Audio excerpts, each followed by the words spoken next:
Yo, what's up? It's Trippdog 22 here, reporter for Side Podcast, and I'm here with Coach Trosky. Now, Coach, I got a question for you.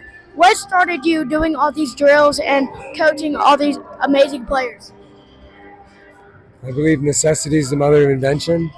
And when you look at infielders across the board, even major leaguers, on average, they're going to make about 20 errors a season.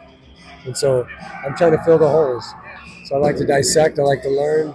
I'm passionate about really finding the areas of deficiency and really filling them. So in infield play, infielders make mistakes.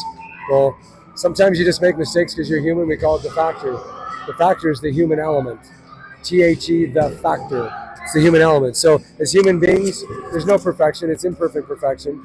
So as a coach, we have to identify, as a player, you have to identify really, was that an error made because there was fundamental breakdown or mental breakdown, or is it basically just because you're a human being? And humans do make mistakes, right? So when I look at the errors, for example, if we take Mason Wynn, Major League shortstop, St. Louis Cardinals, he made 20 errors this year. I like to dissect. We go through his errors and say, how many of those errors really, there was no really breakdown? How many of those errors really were mental or just the factor? And then how many were fundamental? So I like to go into really the process and really dissect. And when you look at Mason, he made 3 throwing errors this year because he was out of he chose the wrong release point. We call it release point posture, so he was out of release point posture. Release point posture is the positioning of your arm at release, right? So he's going to his right, he's throwing at 3 o'clock. Ball to your right, throw high. Ball left, throw low. He goes right and throws low. The ball sinks, runs up the line, throwing errors. He had 3 errors just like that this year.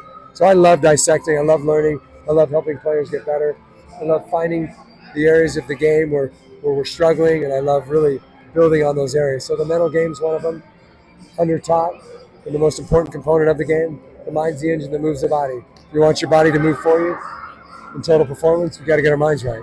So the mental game, then the physical game as well. Hey, we'll catch you on the slide.